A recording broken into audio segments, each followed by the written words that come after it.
Vamos a continuar con las diapositivas, tratando de establecer dentro del marco de una pedagogía, digámoslo así, práctica, matices importantes vinculados a las audiencias preliminares. En ese entendido, voy a poner la diapositiva vinculada a las audiencias preliminares. Esto con la finalidad de poder identificar en el procedimiento penal dónde es que generalmente nosotros encontramos o identificamos estas actuaciones que dentro del capítulo vinculado a las medidas cautelares en el procedimiento penal están identificadas como medidas cautelares. En ese sentido, es muy importante realizar, si ustedes pueden ver, las más sobresalientes, que son la audiencia de declaración informativa policial, la audiencia de consideración de aplicación de medidas cautelares, que es con el juez, y las audiencias de salidas alternativas.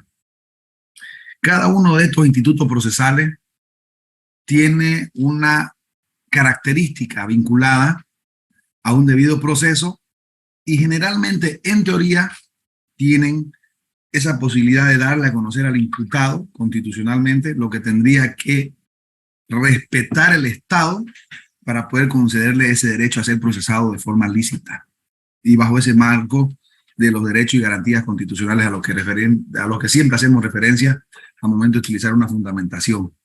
Entonces nosotros tenemos que dirigirnos automáticamente al contenido procesal y esto nos obliga, dentro del marco de nuestra capacidad, a generar diferentes tipos de interpretación normativa, obviamente vinculadas al procedimiento penal. En este sentido, es muy importante identificar que para la declaración informativa policial, si ustedes ven la diapositiva, este conjunto de citas procesales están dando directrices que nosotros debemos manejar con la finalidad de poderlas utilizar siempre vinculadas a un debido proceso. Y en ese entendido, yo muy respetuosamente voy a pedirle a toditos que me acompañen para su análisis y utilicemos nuestro procedimiento penal, porque vamos a ir realizando diferentes tipos de interpretación que pueden generar esa posibilidad de identificar vulneraciones. ¿Alguien puede ayudarme con la lectura del artículo, por ejemplo, 92 en su integridad? Artículo 92. Advertencias preliminares. Antes de iniciar la declaración, se comunicará al imputado el hecho que se le atribuye, con todas las circunstancias de tiempo, lugar y forma de su comisión, incluyendo aquellas que sean de importancia para la calificación jurídica. Un resumen del contenido de los elementos de prueba existentes y las disposiciones penales que se juzguen aplicables. Se le advertirá que puede abstenerse de declarar y que esa decisión no podrá ser utilizada en su perjuicio. La policía solo podrá interrogar al imputado con la presencia del fiscal y su abogado defensor, excepto para constatar su identidad. Si ustedes pueden hacer un análisis, existen 3 parámetros o 3 parágrafos que nosotros tenemos que tener en cuenta y tenemos que aprender a desmenuzarlo en su integridad para poder guiar, en este sentido, cuando seamos abogados del imputado, la forma en que tenemos que proteger o blindar a nuestro defendido. Obviamente, en el marco de la capacidad y metodología que nosotros tengamos que utilizar para aplicar lo que estamos en este momento analizando. Es muy importante que cuando vemos el tema de las advertencias preliminares, nosotros tenemos que utilizar un tipo de persuasión vinculada directamente a que no se le genere ningún tipo de presión a nuestro defendido.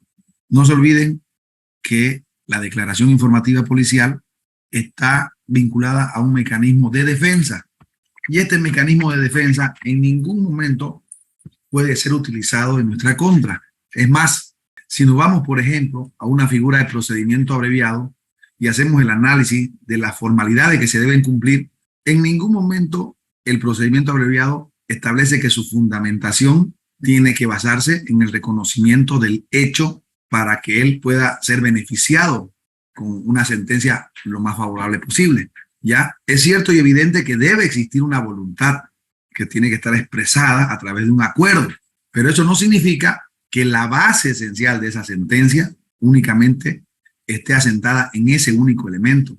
Ustedes van a establecer y van a poder observar que durante el desarrollo de los requisitos para su cumplimiento, dice claramente que tanto el juez como el fiscal tienen que tener una base sólida de elementos probatorios que generen documentalmente como hechos probados la participación. Lo único que se está tratando de establecer en esta salida alternativa es abreviar lo que tendría que ser la carga laboral para las diferentes instituciones del Estado que tienen que llevar adelante un proceso penal. Porque no se olviden que es la policía, la fiscalía, el órgano judicial y dependiendo del área, todos los otros entes o personeros vinculados a los ministerios de justicia, de transparencia, procuraduría general o los SDIN municipales. Razón por la cual ustedes tienen que materializar la implementación de esta figura para poder asumir una defensa adecuada. Y este tipo, por ejemplo, de resguardo que uno debe realizar durante el desarrollo de la declaración, generalmente genera diferentes tipos de asperezas. Por ejemplo, cuando hay parte civil y la parte civil a través del Ministerio Público durante la declaración solicita ciertas aclaraciones. Y si ustedes se van recordando de algunas actuaciones, se van a ir dando cuenta que muchas veces no está en lo que preguntan, sino en cómo lo preguntan. Y obviamente esto está vinculado al tipo de delito, porque no es lo mismo delitos de contenido patrimonial, delitos de violación o abuso sexual a menores de edad, delitos de asesinato, de feminicidio. Cada tipo de delito tiene su particularidad. Y entonces uno tiene que aprender a hacer ese análisis diferenciado para ver cómo es que van a proceder a generar ese mecanismo de defensa a sus defendidos. En ese entendido, fíjense bien, este manto establece métodos prohibitivos para la declaración. Entonces esas advertencias, cuando están siendo utilizadas por el investigador asignado al caso, bajo la dirección funcional del Ministerio Público, en este caso el fiscal, tienen que estar vinculadas a hechos concretos, notorios, que el mismo procedimiento ya los está estableciendo como prohibidos durante el desarrollo de esta actuación procesal. Por favor, que alguien me ayude a analizar lo que establece el artículo 93, dándole lectura del procedimiento penal. Dentro de lo que establece el artículo 92, en el último parágrafo, establece que la policía solo podrá interrogar al imputado con la presencia del fiscal y su abogado defensor. Pero esto en la práctica no se aplica porque el fiscal simplemente se limita a realizar la lectura de los derechos y bueno, de hacer un breve relato del hecho por el cual se le está solicitando la declaración informativa policial al sindicado, ¿no? Entonces, mi pregunta vendría a ser si, como en la práctica, dentro de lo que es la práctica, el fiscal nunca permanece todo el tiempo de la declaración y simplemente hace la lectura de los derechos. Nosotros como abogados defensores, en este caso del sindicato, estaríamos convalidando ese acto y llegaría a ser una vulneración del derecho que el fiscal no se encuentre en todo el tiempo de la declaración informativa policial. Desde la perspectiva en que usted lo está planteando, es correcto el análisis, pero hay que tomar en cuenta dos parámetros. Por eso es que yo le decía, nosotros tenemos que nutrirnos de todo el contenido de la norma procesal para darle diferentes tipos de apreciación. Lo que usted acaba de manifestar, por ejemplo, no se daría si hablamos de que usted fuera abogado de la víctima. Usted, como abogado de la víctima presente en la declaración, ¿permitiría que pase eso? Yo creo que no. Entonces, por eso le digo, cuando uno hace el análisis, uno tiene que hacer el escenario de la parte contraria. Y por eso yo cuando le decía, hablemos de las advertencias y el cuestionamiento que puede hacer el fiscal o el investigador en las advertencias preliminares, tomando en cuenta la calidad del delito. Lo que usted manifestó, por ejemplo, es muy común en hechos de robo, de hurto, de asociación delictuosa, allanamiento de domicilio, donde a veces la parte civil no está. Porque si ustedes se fijan en el tema de los robos de celulares, en los temas así que nosotros podríamos establecer que son leves, generalmente la víctima no lleva abogado y durante el desarrollo de la declaración está solamente ahí presente escuchando lo que dice el imputado. Y obviamente al no tener abogado no puede hacer ciertos actos que la norma le franquea. ¿Por qué? Por el simple hecho del desconocimiento. Entonces esta situación permite, lamentablemente, convalidar actuaciones como la que usted está observando. Porque cuando durante el desarrollo del acto Yo bien claro les hice conocer en la primera clase una jurisprudencia constitucional que identificaba 5 elementos. Por eso les decía, tienen que aprendérselos de memoria para que les sirva como el Padre Nuestro, y cuando ustedes identifiquen anormalidades, identifiquen cosas que no son correctas para su aplicación del procedimiento, se les venga en mente estas 5 cuestionantes que el Tribunal Constitucional ha identificado como elementos de fundamentación que sí hacen viable la nulidad del acto cuando se lo denuncia oportunamente, cuando no se lo deja avanzar, cuando no se deja precluir ese derecho, y principalmente cuando existe la denuncia oportuna, porque no pasaría inadvertido lo que usted acaba de manifestar como abogado de defensa. Si usted le dice con carácter previo, disculpe señor fiscal, el procedimiento, y obviamente siempre dentro del marco del respeto, porque es lo que yo siempre aconsejo, no gritemos, no seamos bravucones, no vociferemos, no nos va a ir bien, eso se lo puedo asegurar si actuamos de esa manera. Por lo menos yo lo he aprendido por experiencia, y ahora yo prefiero resultados, no prefiero mandarme la parte, como quien dice, porque uno puede tener mucha capacidad, uno puede hablar muy bien, puede manejar el procedimiento, pero si la forma en cómo nosotros planteamos un método persuasivo que va a generar confrontación, por más que tengamos la razón, ¿saben qué? No nos van a dar la razón. Entonces nosotros tenemos que ver la posibilidad de generar un resultado favorable. En ese entendido, uno puede hacer conocer directamente, y es obvio que lo ideal sería que estén con el código en mano y darle lectura con el debido respeto, sin el ánimo de enseñarle a hacer su trabajo.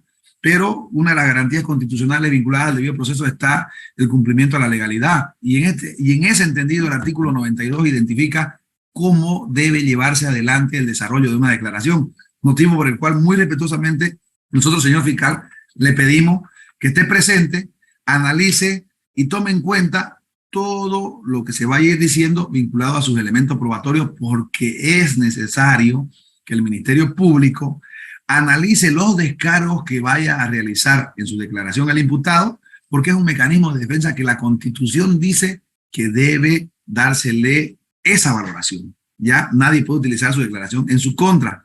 Y fíjense muy bien la importancia. Aquí voy a saltarme a un artículo que es el artículo 100, que no es muy común escuchar su fundamentación. ¿Por qué hago referencia? Porque el artículo 100 dice: no se podrá fundar ninguna decisión contra el imputado si en la recepción de su declaración no se observaron las normas establecidas en el presente capítulo. ¿Qué estoy diciéndoles con esta norma procesal?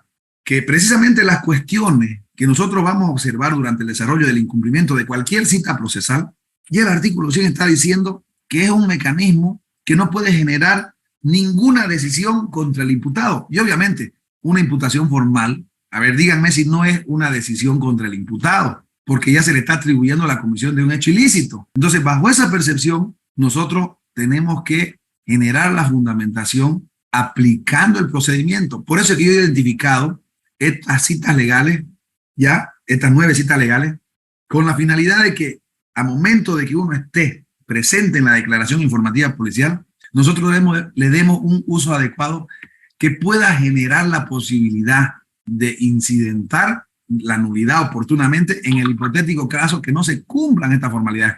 Porque aquí voy a reiterar, aunque los jueces no le dan esa valoración interpretativa adecuada, el artículo 100 es contundente. Y yo muy respetuosamente voy a pedirles a ustedes que en un minuto todos me lo lean. En observancia, no se podrá fundar ninguna decisión contra el imputado si en la recepción de su declaración no se observaron las normas establecidas en el presente capítulo. ¿Alguien puede decirme lo confuso que pudiera ser esta cita legal? ¿Alguien puede decirme si esta cita legal necesita explicación? ¿Alguien puede decirme si esta cita legal, de acuerdo a su percepción, a su análisis, necesita el apoyo de una jurisprudencia constitucional para su aplicación? ¿Alguien puede decirme que esta cita legal es oscura, no se entiende, confusa? ¿Alguien me lo puede decir? Buenas noches, doctor. Se refiere a la declaración que en su momento hace el imputado. Si es que, por ejemplo, no se le tomó en presencia de la fiscal su declaración, no se podría fundar una decisión, dice, en contra del imputado. Entonces yo más o menos lo interpreto de esa manera, doctor. Ahora, sí, un poquito confuso porque quizá no explica ¿no? No explica. Eso es lo que yo puedo entender, doctor. Fíjense usted bien, ese es el análisis que tenemos que realizar. Doctor Juan Carlos Arce, por favor, sea tan amable. Indica el artículo 100, no se podrá fundar ninguna decisión contra el imputado, dice, si en la recepción de su declaración no se observaron las normas establecidas en el capítulo declaración del imputado. Si es que no se cumplen la 92, 93, 95 hasta la 99, entonces no se puede realizar una decisión de qué es lo que se va a hacer por el imputado. Si es que se lo va a detener o si es que cuál va a ser su situación jurídica. Es eso lo que entiendo, doctor. Bienísimo. Bajo ese entendimiento, yo, por ejemplo, quiero que alguien me diga lo contrario. O sea, hace un momento la doctora Vanessa manifestó que genera un poco de confusión. Claro, la confusión está si no le da una aplicación extensiva cuando menciona y manifiesta, como bien lo manifestaba el doctor Juan Carlos Arce, el capítulo 2 hace referencia. Dice claramente las normas establecidas en el presente capítulo. Y este capítulo, ustedes tienen que revisarlo desde el artículo 92 hasta el artículo 100. O sea, estos 9 artículos tienen que valorarlo, conjugarlo, fusionarlo de forma integral. Aquí hace una referencia a una cuestión limitante. Habla de la inobservancia única y exclusivamente vinculada a este artículo. Ahora bien, esto permite establecer que pueda haber una incidencia en un defecto de actividad procesal defectuosa. Eso es lo que ustedes tienen que analizar. Porque si ustedes se fijan en el artículo 169, numeral 3, el procedimiento muy sabiamente establece cuándo procede o cuándo se debe tomar como un defecto absoluto, no susceptible de convalidación, y para eso hace referencia, fíjense ustedes, 169, numeral 3, lo que implique inobservancia o violación a los derechos y garantías previstos en la Constitución, convenio y tratados internacionales vigentes, y la última parte, y en este código. Entonces, este parámetro procesal está vinculado a ese artículo 100, porque el artículo 100 está diciendo, usted no puede.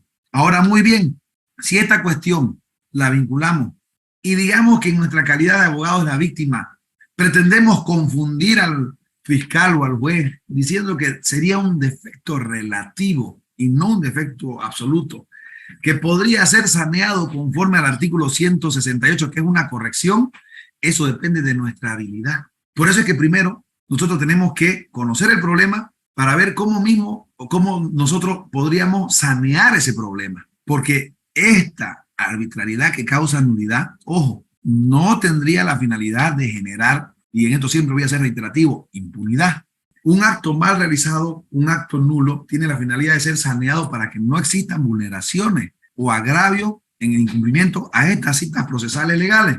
Entonces, bajo ese paraguas, digámoslo así, procesal, porque se encuentra identificado en un artículo de una normativa, nosotros tenemos que enmarcar nuestra conducta, nuestro comportamiento y principalmente nuestro asesoramiento. Dígame, doctor Richard.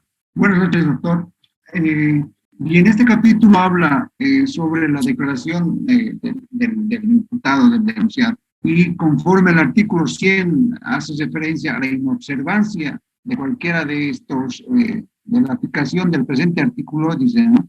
La inobservancia, no se podrá fundar ninguna decisión contra el imputado. Esto hace referencia a que, tratándose del primer acto del proceso, que obviamente el imputado tiene el derecho a la defensa material, ya que de su declaración, que obviamente no puede ser utilizada en su contra, pero sí pueden establecer directrices que no han sido conocidas o hechos que no han sido conocidas por el investigador o el fiscal, que bajo el principio de objetividad, el fiscal puede también, además de buscar la persecución penal, establecer la inocencia del imputado.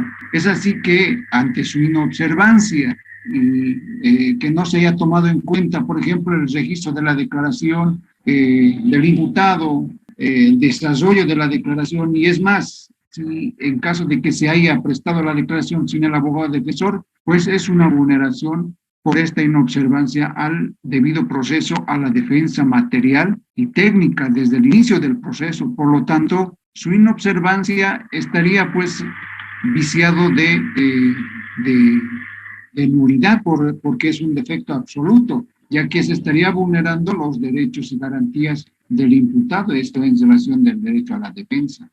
Bien, buen argumento, una buena carga argumentativa. Doctora Lilian Cartagena. Con relación al artículo y a lo que mencionaba su persona, con relación al incidente, estas clases de vulneraciones al debido proceso o a la declaración que de parte del Ministerio Público, siempre son vulnerados, pues mayormente en provincias, por ejemplo, doctor, ¿qué es lo que dice? Los incidentes plantéenlo después, dice, ¿no? O sea, ¿cuándo se ha visto que un incidente se puede plantear después? La fiscal lo primero que hace es decir, aquí hay un abogado y declara ahora, o sea, no les interesa si tienen un abogado de preferencia o no tienen, ¿no? Ellos dicen y punto, declaran, y es más, existe en el momento que en ese mismo momento le notifican con una fecha atrasada para ese mismo día declarar.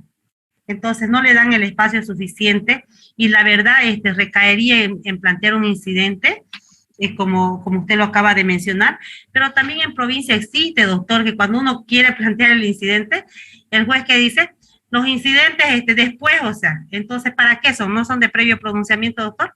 ¿Ahí qué están haciendo? Está actuando el Ministerio Público arbitrariamente, lo mismo el juez, ¿no? ¿Por qué? Porque uno, si es en provincia, uno tarda en llegar hasta allá, por ejemplo, ¿no? Y ya cuando uno llegó, ya la audiencia cautelar lo hicieron en menos de lo que canta un gallo, ¿no? Entonces, doctor, en este caso, por ejemplo, ahí pues estarían dictando resoluciones contrarias a la ley y eso es prevaricato, incurriría el juez en ese delito, ¿no? Sí, con referencia a lo que decía la colega, pasa también muchas veces que cuando a veces no puede llegar el abogado de confianza por parte del imputado, le ponen uno de oficio y el de oficio a veces está confabulado tanto con los policías como con el juez y muchas veces se va en la misma audiencia, a veces se va un abreviado o si no se abstiene a declarar y lamentablemente no utiliza los recursos necesarios para poder tal vez en ese momento hasta poder salir libre por el tema de que no utilizan el medio de defensa que es a veces la declaración, digamos, ¿no? Eso era, doctor. Ya, les voy a dar 3 puntualizaciones muy importantes, que va a ser materia de aplicación vinculante si es que ustedes lo consideran pertinente. Lo que manifestaba la doctora Cartagena es muy cierto, pero mucho tiene que ver la situación en la que nosotros lo involucramos al juez para dejar plasmada la ilegalidad en el acta. Porque lo que usted manifiesta en la realidad es evidente, pero si nosotros no hacemos que esa evidencia quede plasmada en el acta, nosotros estamos consintiendo que no sucedió nada irregular, nada anómalo, porque generalmente eso no lo pone en el acta. Entonces, ¿usted qué es lo que tiene que hacer? ¿Cómo debe actuar? Sin el ánimo de generar ningún tipo de confrontación. Con el debido respeto, señor juez, y esto es un tema de experiencia, su probidad acaba de emitir una providencia o una resolución. Porque el juez cuando quiere es providencia de 2 palabras y cuando quiere esas 2 palabras también puede ser resolución. Y no se aboca a lo que establece el procedimiento penal vinculado al artículo 124 en cuanto a una fundamentación que debería haber si es que fuera una resolución. En ese sentido, sí le dice, y esto es para que usted demuestre capacidad, para que usted demuestre que no va a dejar precluir su derecho a la defensa, para que usted demuestre que va a irse contra la autoridad en el hipotético caso de que estuviera generando una vulneración al derecho a la defensa o al debido proceso. Yo en la vía de la reposición, conforme al artículo 400 y 401, si ha dicho que es una providencia, voy a solicitar la aplicación, si estamos hablando de incidentes, de lo que establece el artículo 314 y 315. Entonces, uno tiene que manejar la norma procesal. Y en ese efecto, claramente el procedimiento establece que si estamos hablando del desarrollo de una audiencia con aprendido, ojo, hay que diferenciar el instituto procesal. Estamos en audiencia de declaraciones preliminares, dando a entender que estamos queriendo aplicar esta norma procesal o estas observaciones en los casos que el imputado se encuentra aprendido. Es diferente la aplicación cuando el imputado se encuentra en libertad. No vamos a confundir, no vamos a ingresar a eso, pero en este momento hablemos de que el imputado se encuentra aprendido, ya sea por requerimiento fiscal o por aprehensión policial, no importa. Pero entonces nosotros tenemos que hacer contar en acta el recurso de reposición, vinculando primero a la fundamentación jurídica que sustenta la decisión emitida por el juez vinculada al artículo 124. Si su probidad, señor juez, acaba de manifestar que no va a llevar adelante la audiencia de los incidentes porque dice que es después de la declaración, muy respetuosamente voy a solicitar que sustente, y le pido la reposición por esto, ¿cuál es la norma procesal? No le digo que plantee complementación porque el artículo 125 de la complementación y enmienda está vinculado únicamente a las resoluciones, no a las reposiciones. Lamentablemente confunden muchos colegas estos dos institutos procesales que son completamente diferentes en materia penal. No es lo mismo una reposición en la vía civil que en la materia penal, no es lo mismo. Tampoco una complementación y enmienda, no es lo mismo. Entonces, nosotros, al plantear este recurso de reposición, ya estamos dejando una constancia, porque fíjense muy bien, este recurso de reposición vinculado al artículo 401 del procedimiento penal, no lo vamos a leer para no hacerlo más extenso, solamente para su cuestión de carácter ilustrativa, se lo menciono, dice que contra esa resolución no procede ningún acto de impugnación, ¿ya? Es decir, que eso tiene calidad de cosa juzgada. Entonces, contra ese elemento, por ejemplo, ya procede, si está detenido, una acción de libertad. ¿Por qué? Porque hay una vinculación directa de este indebido procesamiento a su derecho a la libertad, independientemente del resultado que vaya a haber durante el desarrollo de la audiencia de medidas cautelares, porque se le privó el derecho a generar los incidentes, porque estos incidentes estaban vinculados a su derecho a la libertad. Entonces, si nosotros, y esto tómenlo en cuenta, consentimos, nos quedamos callados, le decimos ya al juez para no pelearnos, pero y no interponemos los recursos que la ley nos franquea, nosotros estamos siendo cómplices de esa ilegalidad. Entonces, por eso es que nosotros tenemos que estar preparados. Y para eso es que yo les estoy haciendo conocer que la inobservancia de todo este capítulo 2, ojo, de todo este capítulo 2, está vinculada a un defecto procesal que está identificado. Aquí no se puede decir, la jurisprudencia dice que no se puede pedir nulidad por nulidad. No, aquí la norma procesal está identificando que estos actos pueden ser nulos porque dice la inobservancia. O sea, no lo estoy inventando yo, no lo estoy convenciendo de qué tipo de interpretación ustedes van a realizar. Por eso yo le decía, si alguien lo cree o lo considera confuso cuando uno agarra y hace el análisis de esta cita legal, que muy pocos la utilizan, el artículo 100, porque vamos a entrar ahorita al desarrollo de los métodos prohibitivos, al desarrollo de la calidad del abogado defensor durante la declaración, cómo debe comportarse, qué pasa cuando son varios imputados, cuándo hay y cómo se debe llevar el registro de la declaración y cómo esto genera actividad procesal defectuosa. Pero este preámbulo es necesario precisamente para que ustedes se den cuenta de cómo van a materializar de forma persuasiva, digámoslo así, el elemento vinculado a una vulneración de derechos y garantías constitucionales que son identificados, como hace un momento lo decía el doctor Richard. 1, debido proceso. 2, legalidad y defensa material. Son esos 3 elementos que lo tienen que utilizar sí o sí, porque si no lo identifican, no lo dejan plasmado en acta, lamentablemente están incurriendo en una omisión. Y esa omisión, lamentablemente, permite que se vulnere ese derecho a la defensa o al debido proceso. Continuando, vamos a ver los métodos prohibitivos para la declaración. Quiero que alguien, por favor, de los que no han participado, me ayuden con la lectura de los 2 primeros parágrafos, porque vamos a ir por partecita. Es muy importante desmenuzar el contenido de lo que vamos a leer para poder darle el matiz constitucional y resaltar cuándo se estaría generando la conculcación, digamos, de esta normativa procesal que vamos a leer para poderla identificar si somos abogados del imputado y plantear el incidente, o si nos plantean el incidente, cómo reaccionar en nuestra calidad de víctima. Alguien, por favor, que nos ayude con la lectura de los 2 primeros parágrafos del artículo 93, si es tan amable.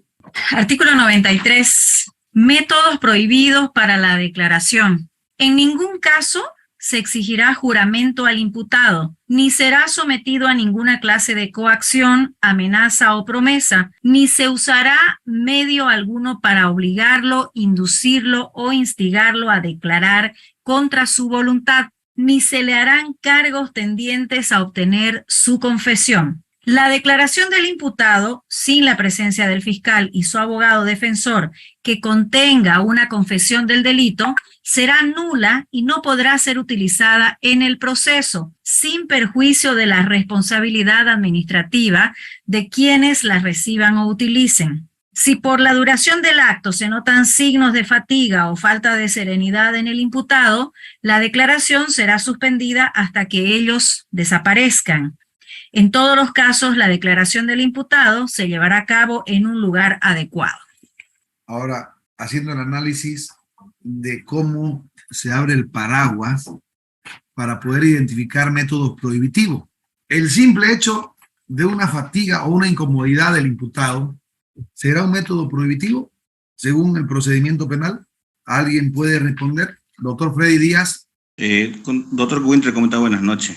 Y justamente quería referirme al segundo párrafo cuando dice fatiga o falta de serenidad. ¿Qué pasa cuando, previo a la instalación de una audiencia de su declaración policial, mayormente en delitos de robo, organizaciones criminales, la policía los tortura y les sacan su infundia hasta que ellos estén pues a poringa, digamos, ¿no? Con los ojos verdes, hinchados.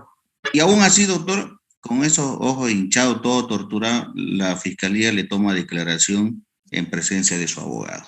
Aquí en este párrafo dice, si por la duración de un acto se notan signos de fatiga o falta de serenidad, en el imputado la declaración será suspendida hasta que ello desaparezca. En la brega diaria, como decimos, doctor, en las declaraciones, no se ve. A veces como abogado también nosotros dejamos pasar esta situación porque el imputado, ¿qué es lo que prevé? Lo que el imputado quiere es que ya no se lo torture, ya no se lo golpee, porque ya ellos inclusive quieren prestar su declaración o se obtienen a declarar. ¿Por qué? Porque ya han sido debidamente torturados, doctor. A eso quería referirme, doctor, porque en ningún momento, en el trabajo diario de vivir de todos los colegas, yo creo que nadie ha solicitado la suspensión de su cliente de esa declaración hasta que se le pase los dolores o hasta que se pasen los moretones de las torturas. Eso quería referirme, mi querido doctor. ¿Alguien quiere acotar algo más? Uno o dos comentarios más, por favor, para que podamos hacer un análisis íntegro de estos 4 parágrafos. Alguien que nos pueda dar algunos matices, así como lo hizo el doctor Freddy Díaz, de lo que pasa en la realidad. Porque lo que estamos leyendo, claro, para su aplicación es bonito y entendible. Ahora, el tema es cómo hacemos nosotros para que esto se cumpla. Porque hay una cosa que es verdad. En delitos de bagatela, por ejemplo, digámoslo así, a los ladronzuelos, sin el ánimo de vulnerar su derecho a la presunción de inocencia, lamentablemente a veces lo presentan en la prensa y obviamente lo vemos pues con signos de violencia, digamos, ¿no? Entonces todos sabemos cuál es la realidad de cómo llegaron a ese estado. Un porcentaje mínimo es que fue porque los particulares lo aprendieron, lo pillaron robando y le sacaron o le pegaron, digamos, ¿no? Entonces, en ese entendido, es muy importante resaltar que esta situación nosotros no la podemos pasar por alto, no la debemos dejar pasar por alto. El doctor Rodolfo Paniagua quería decirnos algo al respecto. Sí, doctor, buenas noches. Complementando un poco lo que hace rato comentaba el colega que me antecedió. Bueno, en la práctica se ha introducido ahora el método denominado las famosas entrevistas de campo que realizan los efectivos policiales. Y es ahí donde pues empiezan las vulneraciones de derechos, empiezan las apaleaduras y todo lo que está en contra de las garantías del imputado o denunciado. Pero nosotros ahí podemos directamente, procedimentalmente, deberíamos plantear ya un incidente de acuerdo a defectos absolutos del 169, inciso 3, si es que ocurrirían estas situaciones, que en la práctica se dan en la mayoría de los delitos que usted comentaba y el colega abogado que me antecedió. Entonces, es ahí donde, pues, como usted nos está enseñando, nos está guiando, que nosotros tenemos que hacer prevalecer los derechos del imputado. Si es necesario, bueno, no nos vamos a ir a pelear porque la mayoría, pues, que somos litigantes o penalistas, nos dicen reclamones, saltones, nos denominan de todo, ¿no? Incluso para los policías agarran y nos quieren cerrar la puerta, pero es ahí donde hay que hacer prevalecer el procedimiento y poner en práctica todo lo que nos está adoctrinando, doctor. Eso es mi intervención. Doctor Delfín Mamani. Buenas noches, doctor. ¿Qué pasaría, por ejemplo, con eso de los cocaleros aquí en los Yungas, donde si les han detenido a los dirigentes, les han golpeado y todas esas irregularidades que sucedían ahí? Fíjense ustedes muy bien, esto va a ser, voy a tratar de ser lo más breve posible, unos 5 minutitos para un preámbulo. Lo que vieron, analizaron la acción de libertad que yo planteé. Desde el primer momento inicial, yo utilicé todos los recursos que se me ocurrieron de forma persuasiva para plasmar. Y al momento de iniciar mi intervención, el preámbulo inicial fue, planteé esta acción de defensa para conocer el motivo por el cual mi defendido está siendo procesado, porque no tengo conocimiento de nada. En la prensa me enteré que estaba detenida, porque supuestamente ella estaba en celdas policiales en calidad de esperando, no había ni arresto ni aprehensión, y dijeron por ahí que fue el fiscal el que ordenó verbalmente su aprehensión, que eso no existe. Entonces, si ustedes se fijan, cuando algo es bien evidente, bien notorio, a ustedes les parece correcto que si nosotros vamos a decir, mírenlo al imputado, sin el ánimo de generar impunidad, ojo, porque muchas veces, obviamente, es preferir absolver absolver a un culpable que condenar a un inocente. Ese es un adagio popular, pero eso no es todos los casos, esas son excepciones. Pero si ustedes se fijan y dicen, miren cómo lo tienen, ya vamos a suponer que es verdad, que lo reventaron. Ahora pensemos como víctimas. ¿Eso significa que tenemos que esperar 2 o 3 días que se incumpla el procedimiento en cuanto al plazo para la toma de su declaración? No. Tenemos que esperar a que se lo procese al policía para que se establezca responsabilidad y se evite la declaración y mucho menos se evite ser presentado ante una audiencia cautelar. No. Tenemos que esperar que todo el mundo sobreentienda que porque está con el ojo hinchado fue torturado o pegado antes de su aprehensión. No. En mi experiencia, nosotros tenemos que demostrar. Fíjense ustedes la diferencia si nosotros llegamos a la audiencia y con carácter previo, antes de iniciar la audiencia, pedimos que sea atendido y verificado por un médico y que conste en el acta. Estamos llegando ese ratito, ni siquiera no éramos su abogado de la declaración informativa. Estamos llegando ese ratito a la audiencia cautelar. Si está así todo reventado, ¿qué es lo mínimo que tienen que hacer como abogados? Lo que el 90% de los abogados no hacen, lamentablemente. Pedir, pues, por lo menos que conste en acta que se está solicitando su atención médica para después utilizarlo como un elemento probatorio documentado de que él durante el desarrollo de la audiencia cautelar y durante el desarrollo de su declaración estaba golpeado y que por lo menos inicie a modo de presión una orden judicial para que se procese. Primero, se identifique si tiene lesiones o no a través de un certificado médico forense. Y segundo, establecer que informe el investigador por qué motivo estaba así o que informe el fiscal por qué motivo estaba pegado el imputado o la persona que está siendo cautelada. Fíjense ustedes el ámbito de aplicación que se puede realizar. Estamos generando documentos, estamos generando métodos de demostrar. No solamente mírelo reventado y ya piense subjetivamente, piense bien cómo tiene que generarse ese ámbito de aplicación de la norma. Ahora bien, estos métodos prohibitivos, cuando lo vinculamos al artículo 100 en cuanto a la inobservancia y lo tratamos de establecer como un defecto absoluto no susceptible de convalidación por la situación en la que se encuentra, por la lesión que se le ocasionó antes del desarrollo de su declaración, y vamos a suponer que presentamos fotografías de su estado, porque no es lo mismo verlo y leerlo en el acta que verla la foto en el cuaderno de investigación o en el expediente, verla la foto de cómo estaba lesionado. Presentamos, si somos muy buenos y tenemos contacto y nos movemos, un certificado, por lo menos médico particular, que diga tiene 3, 4 días, o por último, si le rompieron una costilla, le rompieron la nariz, le hincharon un pómulo, le reventaron el labio, va a ser por lo menos 10 días de impedimento.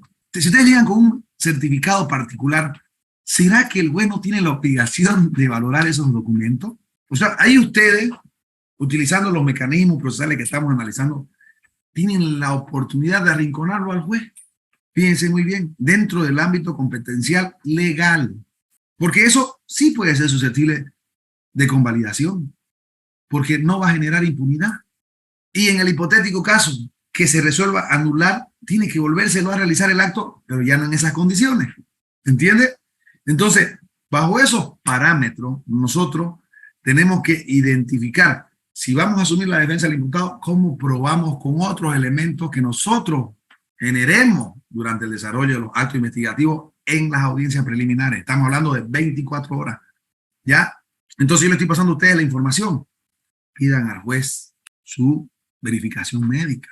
Pidan al fiscal, si están con tiempo, con memorial, el certificado médico forense, por lo menos para que lo voy a llevar y que conte en acta, señor juez, que el resultado de este informe va a establecer responsabilidad, que vamos a averiguar, pero ya le estamos dando credibilidad y, lógicamente, dejen constancia a través de placas fotográficas, por lo menos sáquenme fotos y adjúntenlas al expediente, porque eso se va a ir sí o sí en apelación.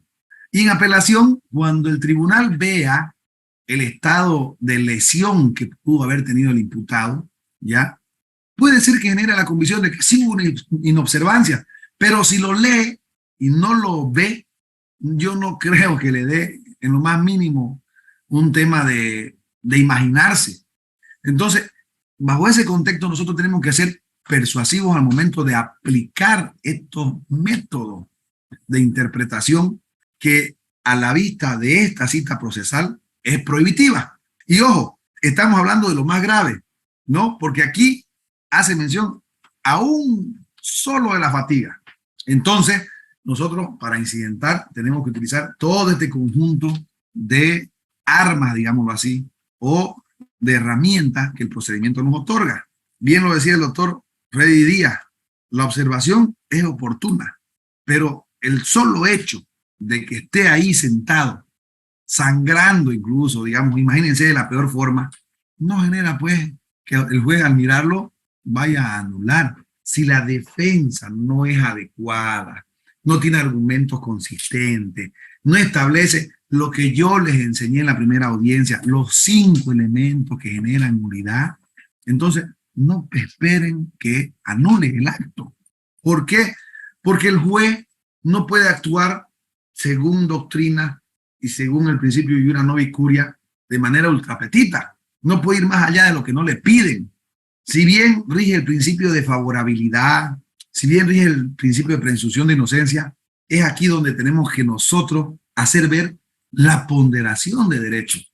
¿Cuál tiene mayor relevancia constitucional? Si el derecho del imputado o el derecho de la víctima. Porque aquí entramos ya a la parte protectiva de la víctima. ¿Cómo fundamento yo si el abogado es pendejo, está haciéndome bolsa para que genere una nulidad y después yo me quede con la gana del hecho impune? Porque al establecerse esta nulidad, como no va a haber declaración, se cae pues obviamente la imputación formal y significa que el tipo, al no haber imputación formal, tiene que defenderse en libertad. Entonces, ¿cómo entro yo a ejercer ese mecanismo de defensa para la víctima? Procesalmente hablando, identificando estos métodos de ponderación, ¿ya? Y es aquí ya donde nosotros analizamos el tipo de delito, si ha habido violación, si ha habido abuso sexual, si ha habido asesinato, si ha habido un feminicidio, un homicidio, porque las cuestiones de vinculación, de ponderación, no son las mismas cuando se trata de niños, no son las mismas cuando se tratan de personas mayores de edad, o no son las mismas cuando se tratan de mujeres.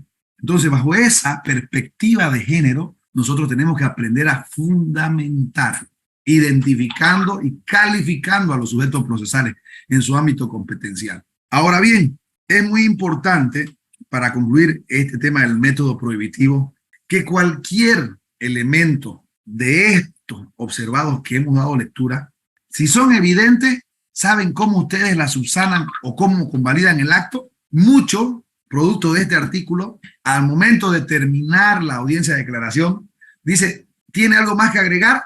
Y el imputado o todo el mundo le dice, no. Cuando ahí es el momento que el imputado tiene que decir, sí, durante el desarrollo de esta declaración me miraron feo, me preguntaron, me escupieron, me dijo de todo, no tuve la oportunidad de hablar tranquilamente con mi abogado, pero lamentablemente nosotros permitimos que no lo diga. Entonces, esa parte, por ejemplo, nosotros es la que tenemos que explotar en esa última pregunta. Y después, ya que cerraron la declaración, dice, Diga usted, para cerrar ya el acto, si durante el desarrollo de la presente declaración ha sido usted sometido a tortura, a vejamen, a amenaza, a confrontación, a instigación, alguna obligación, y uno pone ahí, no, y llega ese formulario de declaración informativa, llega al juez y el tipo todo reventado, y firmó ahí el acta y firmó el abogado más. La pregunta es, ¿ustedes creen que ese formulario de declaración informativa policial como un hecho documentado va a generar la convicción de lo que le hicieron para establecer las lesiones como prohibitivas para su declaración? Según mi perspectiva, no.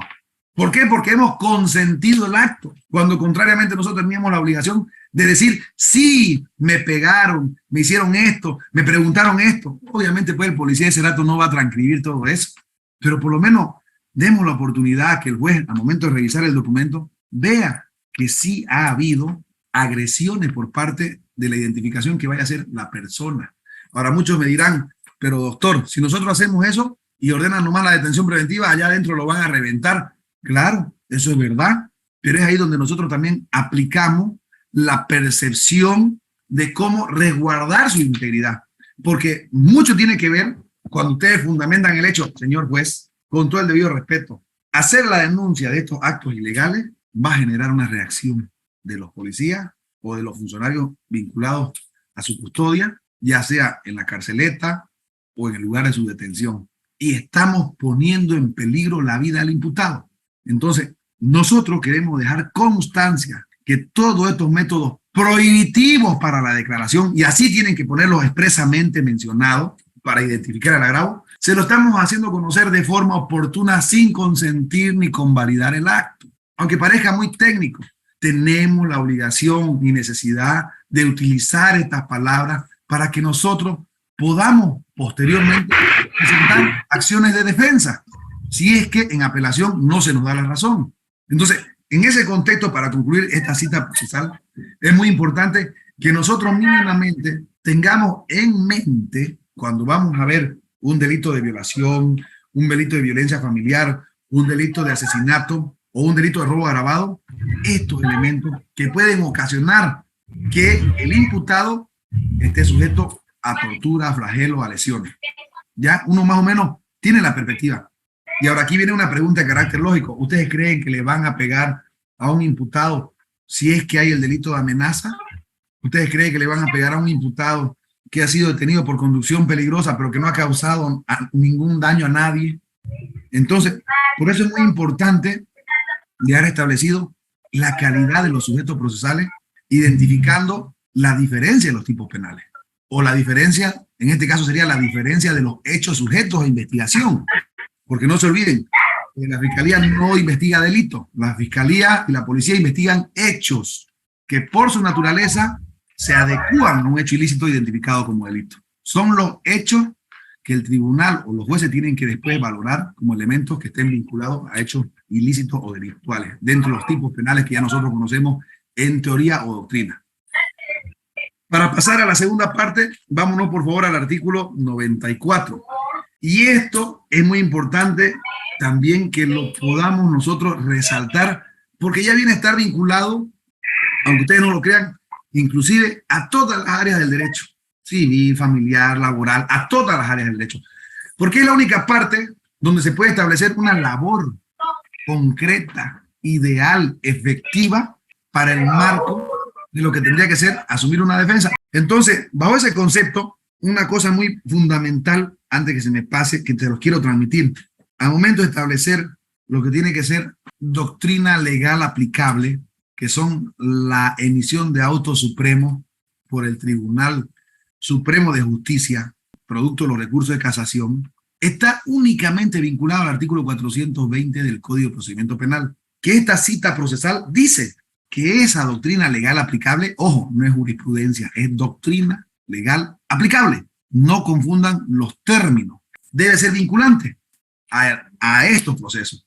Esa misma fundamentación, por una cuestión de analogía, digámoslo así, también se aplica al tema laboral, al tema administrativo, al tema tributario contencioso, al tema civil, porque en ninguna otra parte procesal identifica así textual y concretamente, como es en el artículo 420 del procedimiento penal, en cada una de las leyes especiales un tratamiento de la doctrina legal aplicable. Ustedes no van a encontrar, por lo menos en mi experiencia, no lo he podido encontrar. ¿Ya? Entonces, por eso es que yo le digo, cuando hablamos aquí del abogado defensor, yo creo que esto que vamos a analizar en este momento está vinculado a todas las áreas. Entonces, si nosotros no lo aprendemos, vamos a poder ver que la forma en que nosotros vayamos a desarrollar nuestra defensa ya se encuentra identificada textualmente en este artículo. Por favor, el artículo 94, alguien que, el autor Esther Ledesma, si es tan amable, leérmelo, por favor, y sigamos, lee la lectura. Buenas noches, doctor. Artículo 94, abogado defensor. Las declaraciones del imputado no podrán llevarse a cabo sin la presencia de su abogado defensor. En caso de inasistencia, se fijará nueva audiencia para el día siguiente, procediéndose a su citación formal. Si no compareciera, se designará inmediatamente a otro, sin perjuicio de las sanciones que correspondan. Cuando existe imposibilidad de asistencia técnica del imputado en el acto, por ausencia del abogado en el lugar o por incomparecencia de los designados al efecto, podrán ser asistidos por una persona con conocimiento jurídico. La inobservancia de esta norma no permitirá utilizar en contra del declarante la información obtenida. Si ustedes se fijan muy detenidamente, esta situación se puede aplicar tanto para el área penal como para las otras áreas. Ahora, lo trascendental, doctora Esther, puede bajar su manito, por favor. Lo trascendental, lo que tiene que vincularse a su aplicación, vendría a ser cómo sería posible que nosotros resaltemos el incumplimiento de esta norma procesal. ¿Alguien podría dar algún parámetro? ¿Alguien lo puede entender? ¿Cómo se incumpliría, digamos, no dar viabilidad a esta cita que hemos leído? Si no se entiende, puedo reformular la pregunta. Fíjense ustedes muy bien que la ausencia del abogado defensor puede ser suplida por una persona que tenga conocimiento, dice, jurídico. Doctor Richard. En ese momento o en esa situación de que el abogado defensor pueda ser suplido por una persona con conocimiento jurídico, me parece que es muy subjetivo cómo se puede demostrar a alguien que tiene un conocimiento mínimo en materia de derecho para asistir como abogado defensor, ya que en lugares lejanos muchas veces incluso a la policía se deja, al prefecto, al subprefecto o a alguna autoridad que obviamente no tiene conocimiento jurídico, se ha podido observar de que ha sido asistido, ¿no?, por esta persona como si fuera un abogado defensor. Pues nuestra inobservancia a todo este artículo 94, pues obviamente es pues aquella vulneración al derecho a la defensa técnica, ¿no? Porque obviamente se puede vulnerar los derechos del imputado en caso de no observar de que esté acompañado por su abogado defensor de confianza. Muchas veces se da el caso aquí en la ciudad que el imputado al momento de prestar su declaración no se encuentra con su abogado y se le impone un abogado defensor de oficio. Y simplemente es un mero formalismo que ha vulnerado el derecho a la defensa, porque la defensa técnica tiene que ser adecuada, tiene que ser diligente, ¿no? Esa defensa técnica, por lo tanto, esa inobservancia es un defecto absoluto. Está bien el análisis, pero sin embargo es muy importante buscar una finalidad para la cual se pretende implementar, vinculando al debido proceso, esta cita procesal.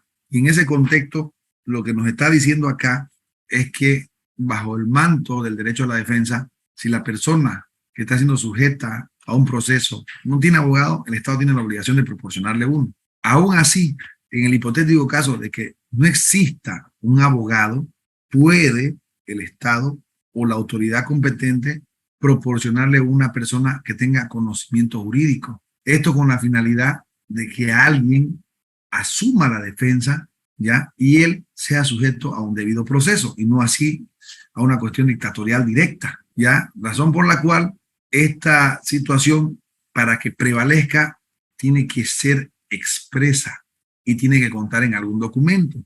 Por ejemplo, si se va a hacer un acta de su declaración, obviamente hay que dejar la constancia de que la persona que le dio el asesoramiento vinculado a la capacidad o conocimiento jurídico que tiene y que no es abogado, tiene que estar pues la constancia en el acta. ¿Por qué? Porque en el acta está vinculado el hecho del lugar donde se tomó la declaración. Y generalmente estas situaciones están vinculadas, por ejemplo, a los lugares alejados. Si bien es cierto, en los lugares alejados a veces no hay abogado, pero sí hay, por ejemplo, un cacique.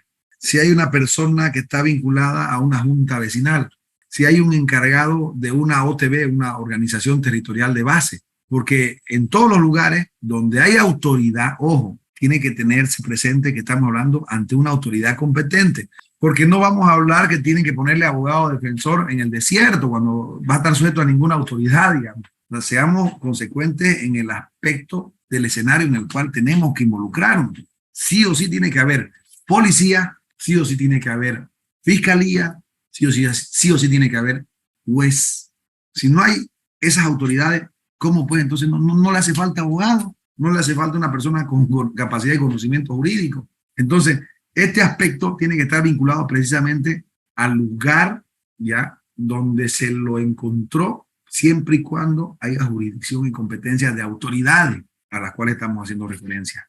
Asimismo, es importante resaltar que esta norma procesal establece puntual y categóricamente que es algo que nosotros debemos materializar cuando se lo vulnera, sin perjuicio de las sanciones que correspondan. ¿Qué significa eso? Que en el hipotético caso de que exista una declaración informativa policial que no cuente con la firma del abogado defensor y está firmada por un investigador policial y está firmada por un fiscal y digamos que por un lapsus el abogado no firmó el acta, lo cual demostraría que no participó, ¿cómo se subsanaría este elemento para no generar responsabilidad? Ya, si durante el desarrollo de la declaración se dice en presencia del abogado fulano de tal, pero se olvidó firmar, pero en el acta está mencionándolo. Ahora, si no habla de ningún abogado, es obvio que estuvo sin abogado defensor de oficio. Y esa arbitrariedad se convierte en ilegal. Y esta norma procesal nos está diciendo que lo ilegal o lo arbitrario genera responsabilidad. Entonces, eso tiene que estar vinculado ante la resolución judicial, independientemente de que establezca o no la responsabilidad, o lo vaya a cautelar o no en función al delito que se está investigando. ¿Ya? Eso solamente como un preámbulo necesario para poder darle ese matiz de abogado defensor para poder establecer la defensa del cliente en este caso. Y cuando hablamos de abogado defensor en el ámbito penal, por ejemplo, nosotros identificamos exclusivamente al imputado en esta situación. ¿Ya? Ojo, y eso es lo que hay que hacer prevalecer, al imputado. Dígame, doctor Paniagua, creo que levantó la mano. Sí, doctor. En el mismo artículo, si me pudiera absolver esta duda, si el imputado es abogado y me quieren, bueno, conforme al 94, me quieren asignar una defensa pública o defensa del Estado, ¿puedo yo rechazar esa situación como abogado? El ámbito competencial vinculado a la defensa propia ya ha sido identificada en la jurisprudencia constitucional y la jurisprudencia ha dado un lineamiento, no la tengo a mano, pero la voy a buscar y se la puedo pasar. Dice que en el caso de los abogados imputados que tienen esa calidad, ellos pueden hacer uso de su derecho a la defensa material vinculada a la técnica por su capacidad y su formación, pero eso no significa que el hecho de renunciar le sea permitido, porque estaría contrariando al derecho a la defensa que constitucionalmente le otorga el Estado. Porque si vamos bajo ese rango de aplicación, podríamos decir que cualquier persona que no le gusta a su abogado defensor también lo rechaza, pues. ¿Cuál sería la diferencia? Que él diga yo me voy a defender solo y no quiero abogado, a que el otro diga no necesito que alguien me defienda. Entonces, en esa interpretación, bajo el principio de favorabilidad, bajo el principio de presunción de inocencia, bajo el principio de legalidad, el tribunal ha establecido que debe el abogado defensor que va a asumir en causa propia su defensa establecer y renunciar expresamente al mandato constitucional de ese derecho a la defensa que la Constitución está otorgando. Es decir, si nos ponemos en el aspecto que usted está mencionando, es decir, yo dejo en expresa constancia que no quiero ninguna asignación de abogado o defensor de oficio. En mi calidad de abogado, yo voy a asumir mi propia defensa. Pero eso, por ejemplo, tiene que estar vinculado a una labor de aplicación que tiene que realizar el fiscal como el juez, ¿ya? Y la ausencia de estos elementos permite establecer que hay una vulneración al derecho a la defensa porque no hay una expresa mención de esa renuncia, ¿ya? Entonces, eso sí, sería una causal de nulidad. Doctor Juan Carlos Vance. Doctor Cortito, yo creo que no se debería dar esa figura porque en el estado de nerviosismo que se encuentra la persona, el solo hecho de tener que declarar, entonces no está completamente lúcido para poder hacer su defensa personal, tomando en cuenta a los médicos que no pueden operar a sus familiares. ¿Por qué? Porque le juega mal sus mismos sentimientos. Entonces, creo que no podría declarar y hacer prevalecer su derecho a la declaración. Eso no, doctor.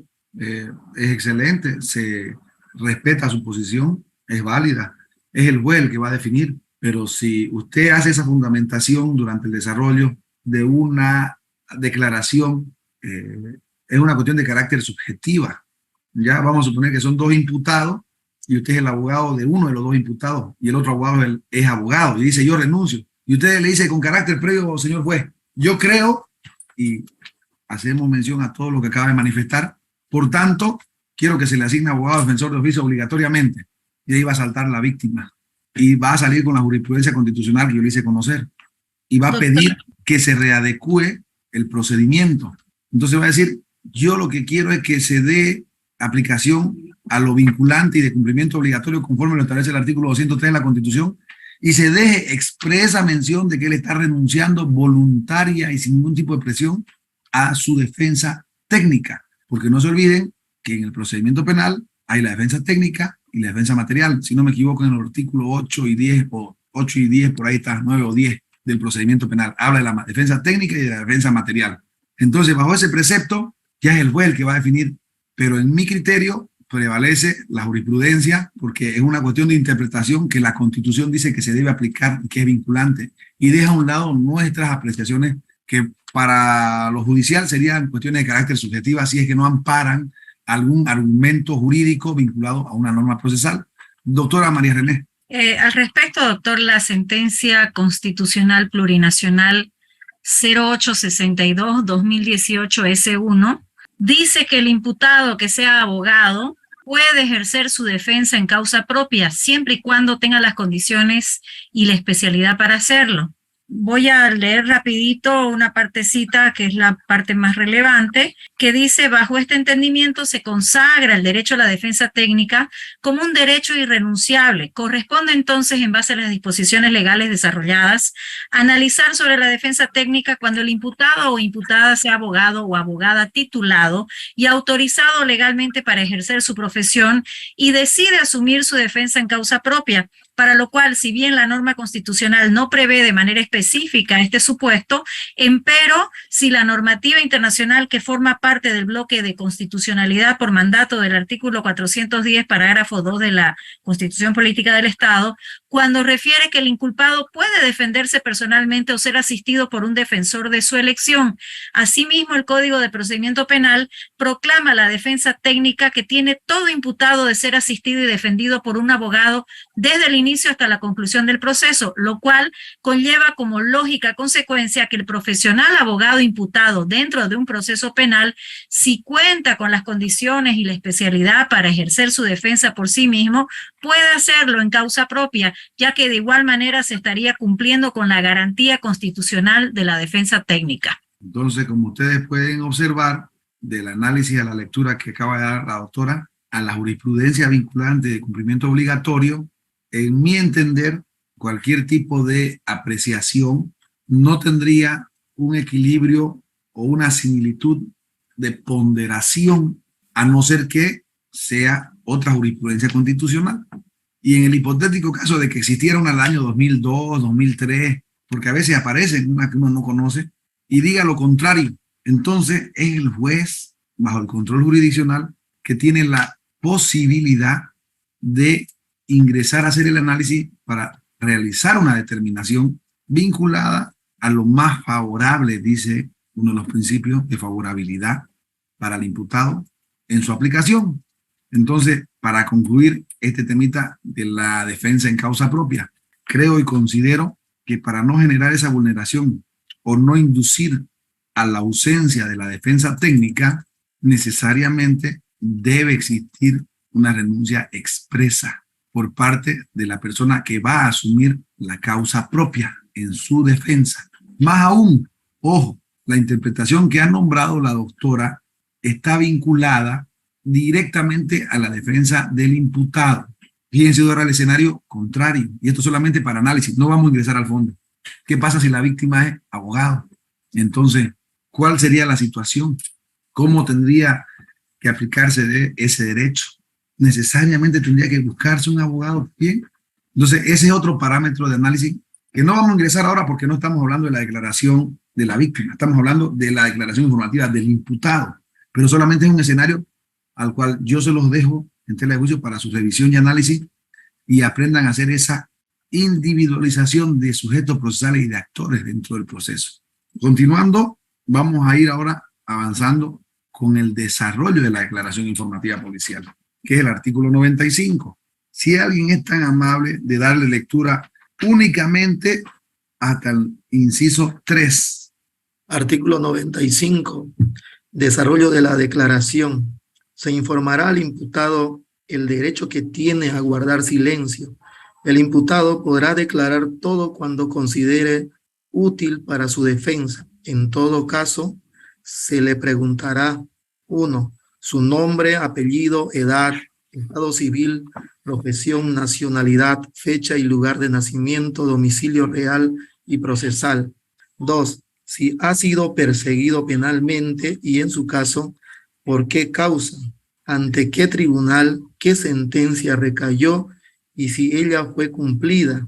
Y 3. Si el imputado decide declarar, las preguntas se le formularán en forma clara y precisa, nunca capciosa o subjetiva. Gracias. Fíjense muy bien, vamos a dividirlo en dos partes de este artículo. Ya nos está dando las directrices de cómo nosotros tenemos que llevar adelante o generar la defensa de nuestro defendido imputado para que el fiscal no cometa atropellos, para que el policía no cometa arbitrariedades. Y esto nosotros, si no lo aprendemos de memoria, por lo menos tenemos que estar con nuestro procedimiento penal en la mano, sin el ánimo de entorpecer la labor que realiza cualquier autoridad en representación del Estado.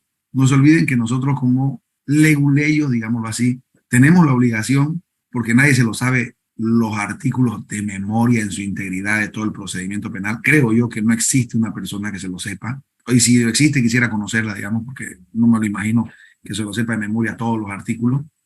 Entonces, la percepción que uno deba tener en la aplicación de esta cita procesal, en su aplicación, es lo que resguarda ese derecho o esa garantía. ¿Qué pasa, por ejemplo, si durante el desarrollo de la declaración no se cumple con estas formalidades o estos 3 numerales a los que hace referencia? Doctor Candia, por favor, si es tan amable. Buenas noches, doctor. Una consulta. ¿El imputado puede abstenerse a declarar, abstenerse a responder a alguna pregunta que realice el fiscal? Esto con el ánimo de que no lo considere útil para su defensa y es más, para no incurrir en un tipo de contradicción. ¿Me está preguntando o me está afirmando? Le estoy preguntando si es que puede atenerse a responder alguna pregunta que realice el fiscal. Ya, por favor, en voz alta, léalo, el artículo 95, hasta el primer punto seguido. Léalo.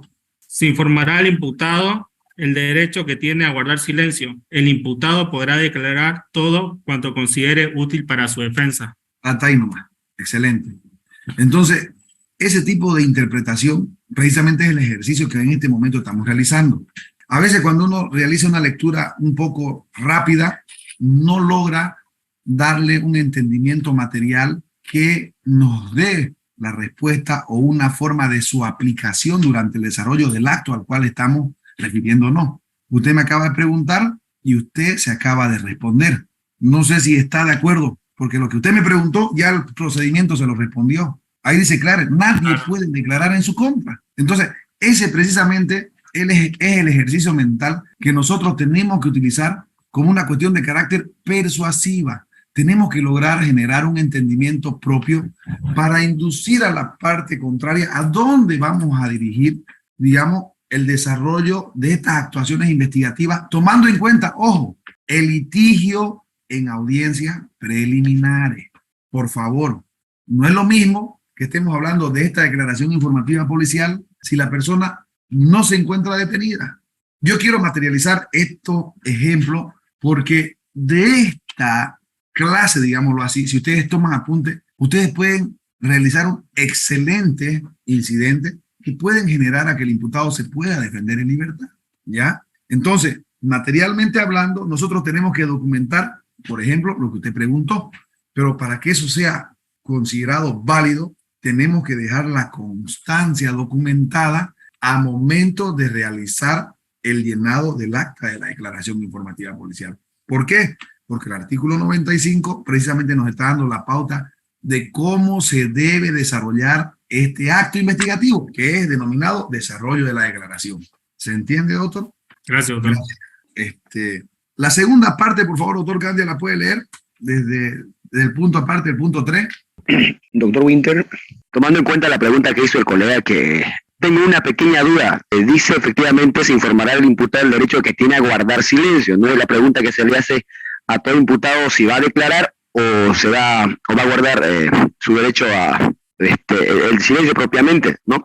Pero y si inicialmente decimos voy a declarar, entonces ya el fiscal empieza a hacer las preguntas o el asignado al caso, y si dentro de esas existe una pregunta que veo que no sé, o que no quiero declararla, puedo rehusarme a responder a una de esas preguntas, o sí, ya que dije que voy a declarar, tengo que responder a todas las preguntas. Esa era mi duda, doctor. Ya, se lo voy a responder nuevamente.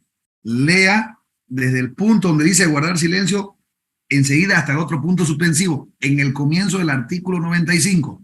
Ahí está. Ahí está de Cuba. Ahí está la respuesta. O sea, si usted, como defensor, considera que existe algo que lo está incriminando, usted, con el debido respeto, señor fiscal, tomando en cuenta el desarrollo del método para la declaración informativa policial, diciendo que textualmente establece el imputado podrá declarar todo cuanto considere útil para su defensa, siendo yo como abogado su defensa técnica, voy a pedir muy respetuosamente que no tome en cuenta lo aseverado por mi defendido, tomando en cuenta que en este momento él siente fatiga, siente presión, ¿ya? Y esa situación no permite que él entienda la magnitud de la declaración, motivo por el cual, al no ser útil lo que va a declarar, pido muy respetuosamente, primero, se cambie la pregunta, se la reformule, porque más adelante dice en el punto 3 que las preguntas nunca deben ser capciosas o subjetivas. Y usted puede decir, además, su proba autoridad le está realizando una pregunta capciosa porque está realizando incluso hasta una conjetura. O le puede decir que es una pregunta sugestiva porque en la misma pregunta le está sugiriendo la respuesta. Entonces, para su aplicación, entra el análisis de la defensa técnica, pero hay que saber identificar. Por eso es el punto a punto, cómo nosotros tendríamos que entender para su aplicación al punto que nosotros pretendemos llegar. No sé si más o menos logré llegar a la respuesta de su interrogante, doctor. Sí, doctor. Muchas gracias. Doctora María René.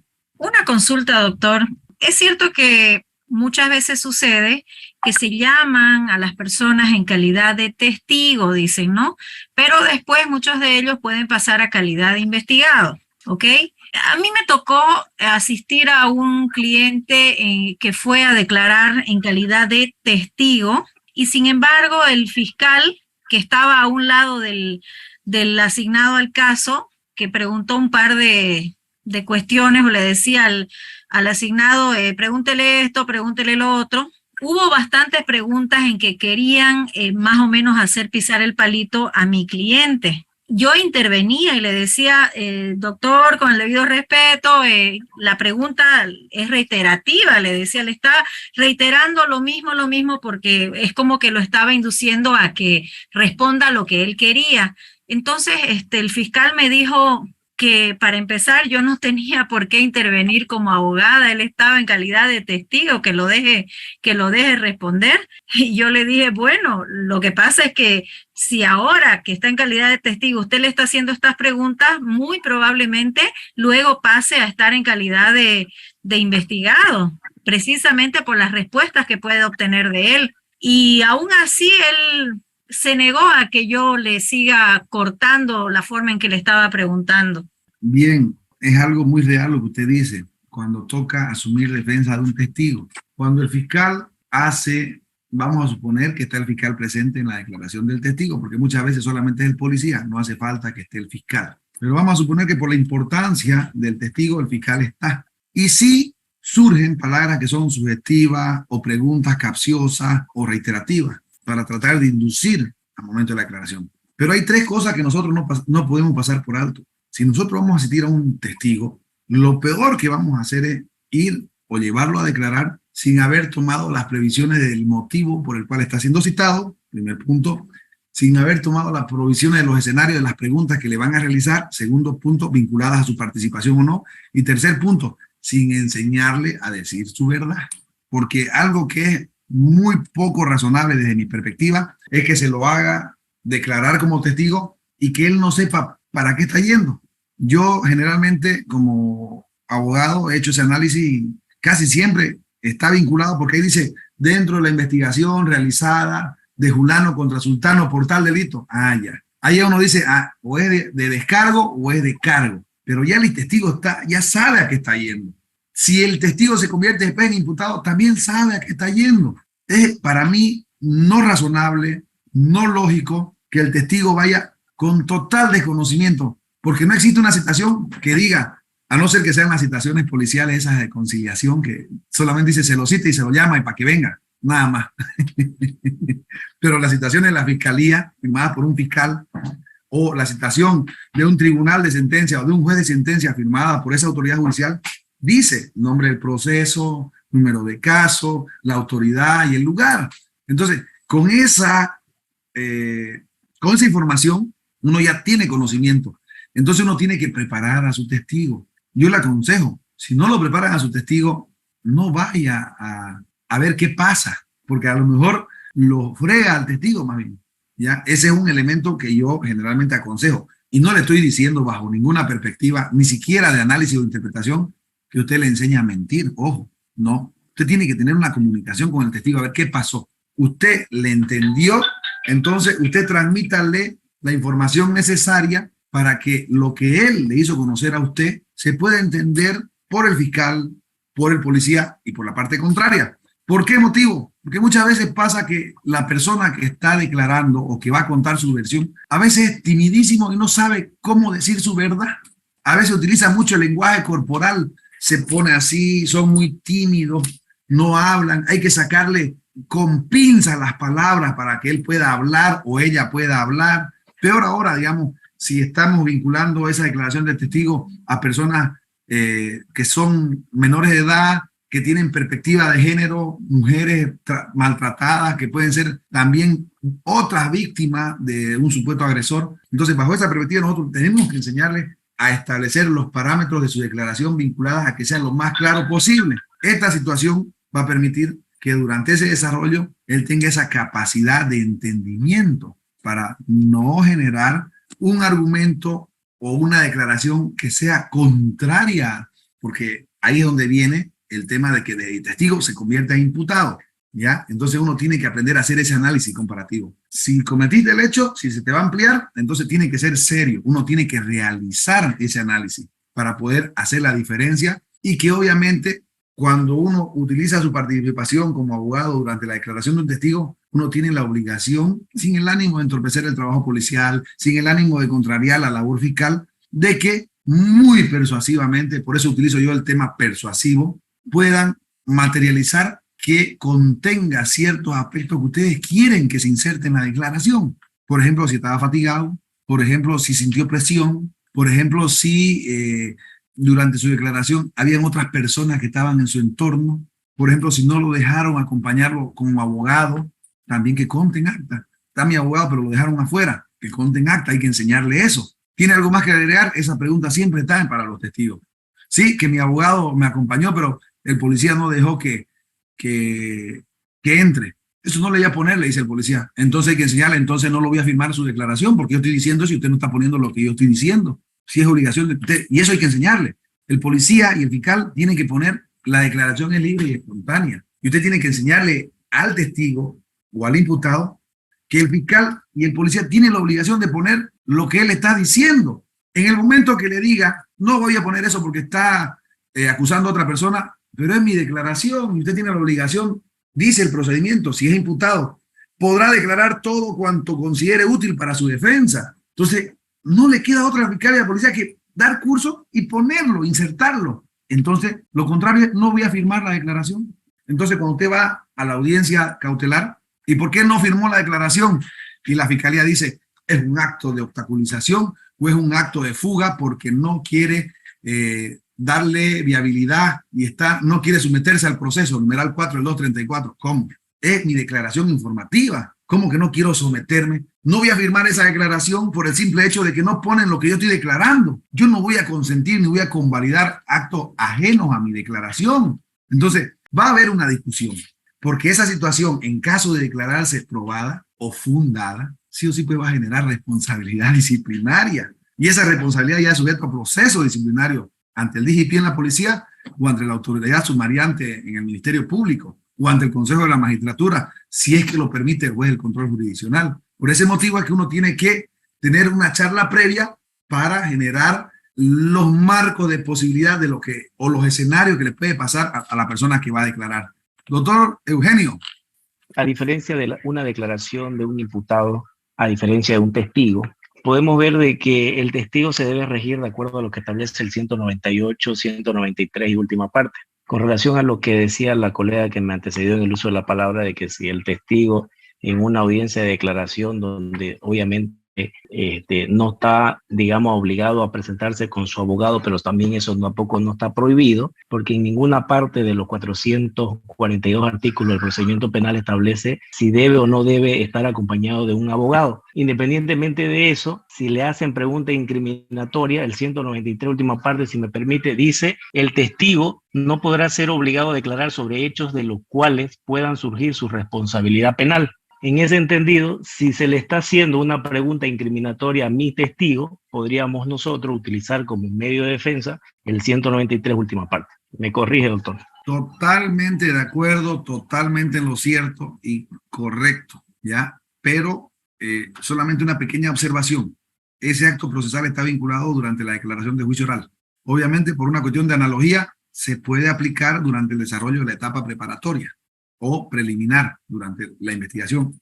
Y no sería aplicable en el hipotético caso de que estamos hablando de audiencias preliminares, ¿ya?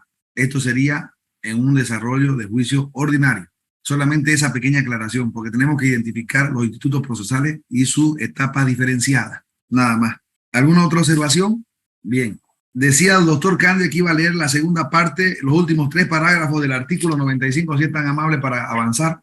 El fiscal y los defensores podrán pedir las aclaraciones que tengan relación con las declaraciones del imputado. Concluida la declaración, se dispondrá que el imputado reconozca los instrumentos y objetos del delito. El imputado declarará libremente, pero la autoridad encargada de su restricción podrá disponer las medidas para impedir su fuga o algún hecho de violencia.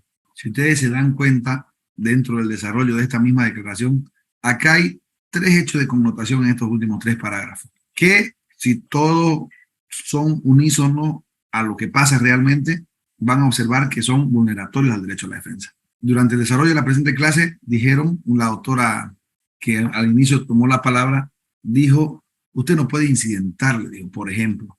¿Ya? Entonces, esa cuestión también está vinculada al Ministerio Público. Y por eso que aquí dice clara y concretamente, el fiscal o los defensores. Es obvio que los defensores son los que están asumiendo la defensa o los que vendrían a ser los abogados.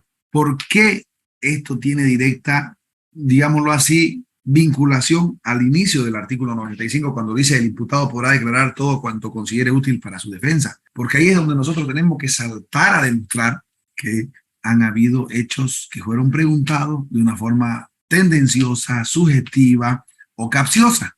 Entonces, aquí nosotros podemos hacer las aclaraciones pertinentes. Si es que consideramos que en su declaración él está asumiendo una conducta que podría, fíjense ustedes, generar probabilidad de autoría. Pero ¿dónde se agrava? Y ustedes tienen que ser muy cautelosos para poder identificar esta observación. Se agrava cuando, independientemente de estas aclaraciones, por ejemplo, en la imputación formal, dice elementos que demuestran probabilidad de autoría. Generalmente dice punto 3 o punto 4 en la estructura de la imputación formal. Y agarran y copian todos los elementos. Y dentro de esos elementos ponen declaración informativa prestada por fulano de tal. Vamos a entender que para esa situación el imputado declaró. Entonces la pregunta es, ¿cómo puede ser posible que el fiscal en su imputación formal identifique como un elemento de probabilidad de autoría la declaración informativa del imputado cuando la norma constitucional, lo que estamos analizando y el artículo 100 establecen que es un mecanismo de defensa en el cual el imputado podrá declarar todo cuando sea útil y pertinente para su defensa? Y sin embargo, contradictoriamente, el fiscal está utilizándolo como un elemento de probabilidad de autoría.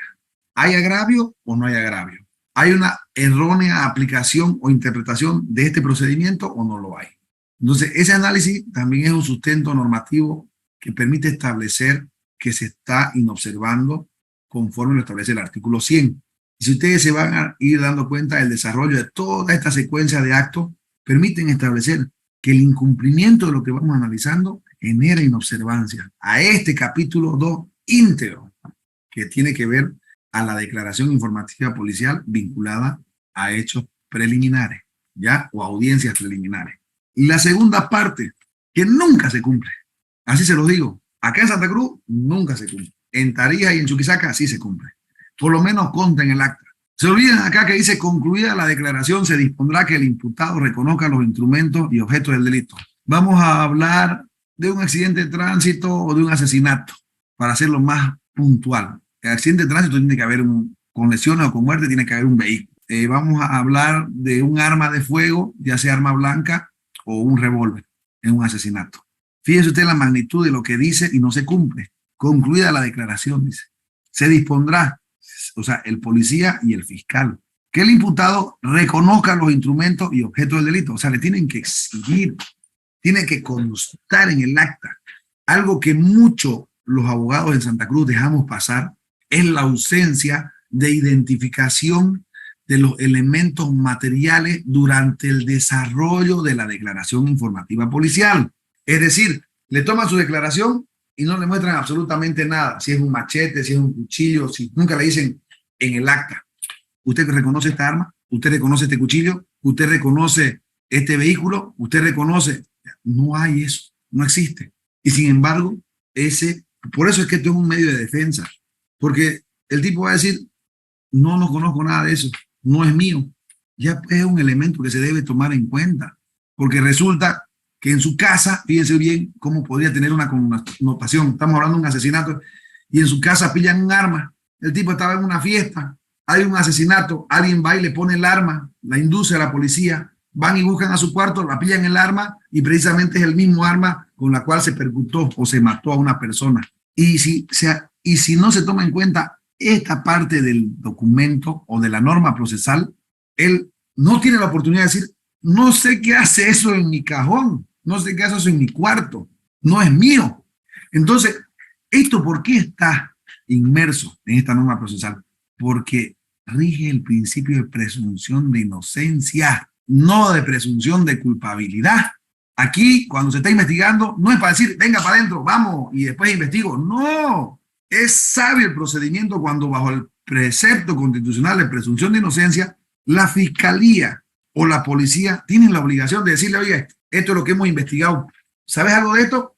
El no hacerlo genera una omisión. La omisión está vinculada al incumplimiento de esta norma procesal.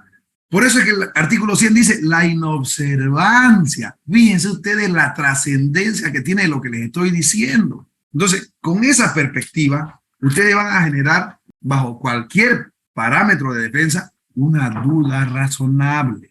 Y si hay duda, ¿a quién favorece? Al imputado. Presunción de inocencia. Entonces, esto se encuentra materialmente identificado, por ejemplo, en el artículo 6 del Código Procesal Constitucional.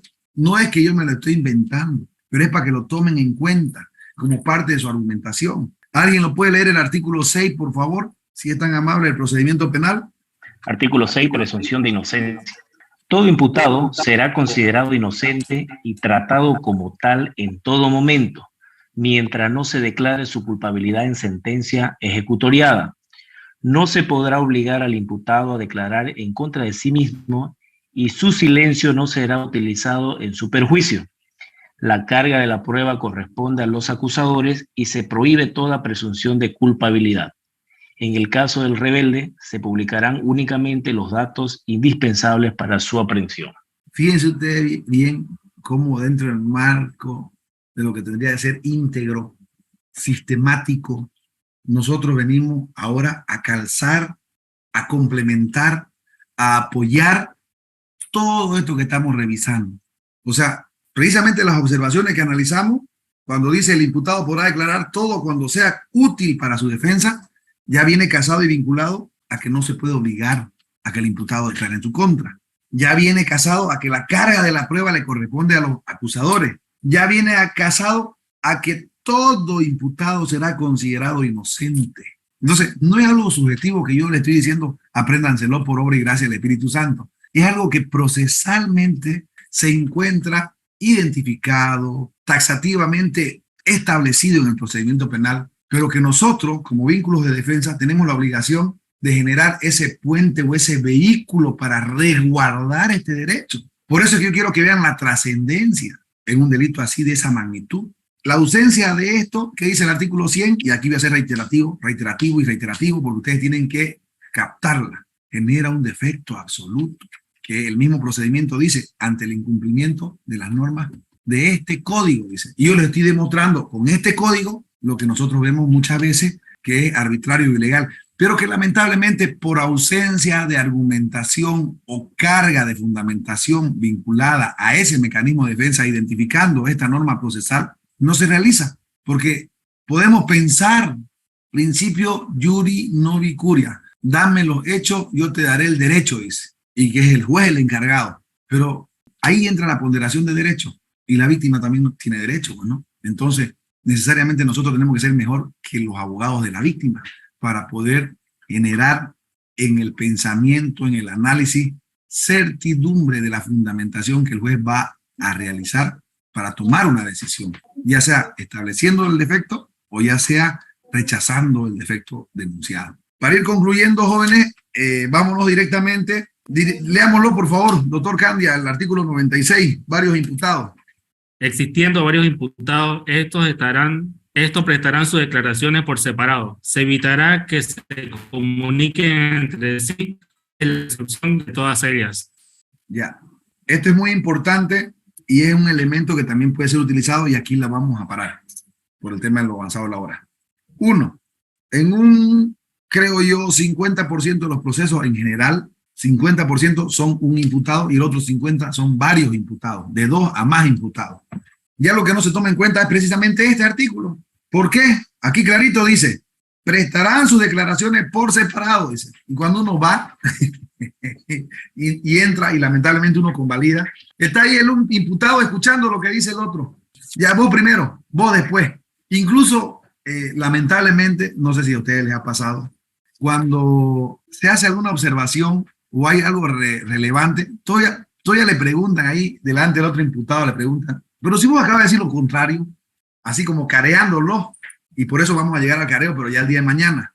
Entonces, si nosotros, y en esto siempre voy a ser reiterativo, convalidamos esta situación, pero muchas veces la convalidamos por omisión de conocimiento, muchas veces las convalidamos porque no leemos y no nos preparamos antes de ir a una audiencia, muchas veces las convalidamos por falta de capacidad. Tenemos que hacer mea culpa. Si ustedes se fijan en estas 2 horitas, vean los matices importantes, porque yo, a los que están con su cámara prendida, les veo la cara y noto que ustedes se sorprenden de lo que les estoy diciendo.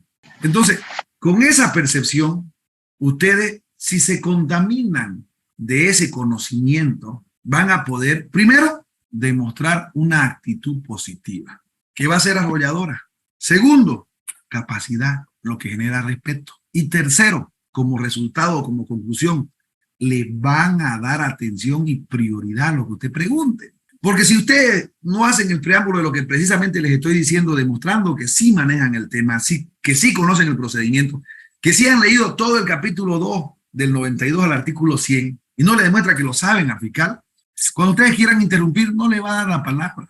Entonces, esas cuestiones, por ejemplo, no están pues en el procedimiento, es cuestión ya de una experiencia, pero nosotros tenemos que hacerla prevalecer. Y si nosotros vamos a improvisar durante el desarrollo del acto, tampoco pidamos que el juez y el fiscal y el policía quieran hacer lo que tendría que ser nuestro trabajo, porque hay que materializar el desarrollo de la defensa vinculada, y en esto siempre soy reiterativo, a la ponderación de derechos. No se olviden que mañana ustedes pueden ser abogados de la víctima, y también esa individualización ustedes la tienen que aprender a percibir para poder contrariar precisamente la forma en cómo están asumiendo la defensa, porque tampoco, pese a que sea evidente el acto lesivo, no van a decir, nosotros en nuestra calidad de víctima, señor juez, vemos que sí se le está vulnerando el derecho al imputado. Pucha, no creo que haya esa capacidad para que pase, ¿no? Uno tiene que tener esa esencia de siempre de ser contrario, aunque sea decir, por lo menos, nadie era señor fiscal, ya, porque el fiscal en un 80% de las veces no es objetivo, pero a veces sí es objetivo. Doctor José Luis Montaño y doctor Rodolfo Paniagua, para ir concluyendo. Tengo esa duda de que no sé si sería aplicable igual en esta etapa procesal, en el segundo apartado o en el parágrafo segundo del artículo 13, en el que dice no tendrá valor la prueba obtenida mediante tortura, malos tratos, coacciones, amenazas, engaños o violación de los derechos fundamentales a las personas, ni las obtenidas en virtud de información originada de un procedimiento medio ilícito. Asimismo, en el 172, en la última parte dice, tampoco tendrán eficacia probatoria los medios de prueba incorporados al proceso sin observar las formalidades previstas en este código. Doctor, esa era mi duda. Es muy importante ver de qué perspectiva vamos a hacer el análisis. De la perspectiva de abogado del imputado o de la perspectiva del abogado de la víctima, con la misma observación que usted acaba de realizar. ¿Por qué es importante? Primero, fíjese muy bien para no generar confusión. La declaración es un mecanismo de defensa. Estamos ahorita en el capítulo de la declaración informativa. No confundamos. Bajo ningún concepto y enmarcados en la presunción de inocencia, en el artículo 6, podemos tratar de contaminar como un elemento de prueba, fíjese muy bien, porque así yo lo entendí que usted lo quiso manifestar, usted está entendiendo como si fuera un elemento de prueba la declaración informativa policial. Ya después no la está haciendo la valoración integral, solamente está yéndose a que supuestamente este sería un argumento vinculado a la ilicitud de las observaciones que estamos realizando a la norma procesal. Entonces no lo podemos mezclar, esto es agua y aceite.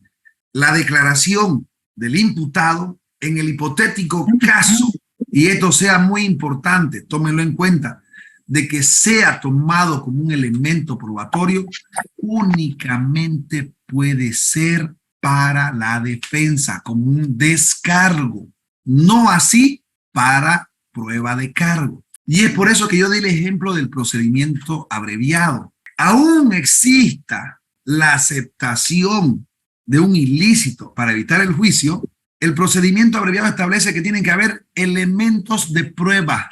No establece que únicamente su aceptación o su acuerdo sea la causal para emitir una sentencia.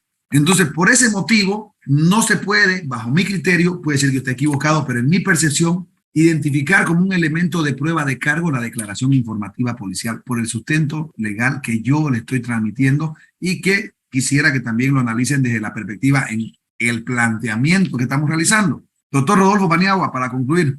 Sí, doctor, en el artículo 95 del desarrollo de la declaración, en el numeral 3, en la segunda parte, cuando establece que el fiscal y los defensores podrán pedir las aclaraciones que tengan relación con la declaración del imputado, en la práctica, ¿por qué algunos fiscales le dan la posibilidad de hacerle una o dos preguntas al imputado y con otros fiscales o autoridades del Ministerio Público dicen no, la declaración es únicamente personal del imputado? no puede realizar ninguna pregunta. Esa es mi duda, doctor.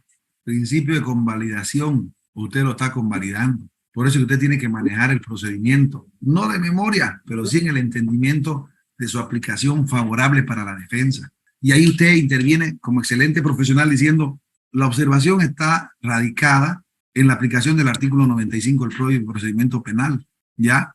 Entonces, esa forma de anteponer un posicionamiento de defensa va a permitir que conforme al artículo 168, aunque sea verbalmente, el fiscal corrija su posición. Y bajo ese entendido, lo correcto o ideal es que el planteamiento de esta observación esté vinculada a que si usted, señor fiscal, considera no pertinente la incidencia que estamos realizando en este momento, que por favor nos diga cuál sería el sustento legal para que su proba autoridad, siempre sin faltarle respeto, establezca la posición que está realizando. Porque yo reitero, estoy abocándome al procedimiento y yo entiendo que el procedimiento establece todo lo contrario a lo que usted está direccionando. Entonces, cuando nos vamos a la declaración, 3 aspectos muy importantes que están vinculados a los métodos prohibitivos, al desarrollo de la declaración y a la presunción de inocencia, que son el artículo 93, 95 y artículo 6. Son 3 argumentos legales o 3 citas que deben estar así, las 3 vinculadas, casadas, para que se pueda establecer el agravio y con ese agravio denunciar la inobservancia del artículo 100 del procedimiento penal como un defecto. Eso más o menos sería para concluir.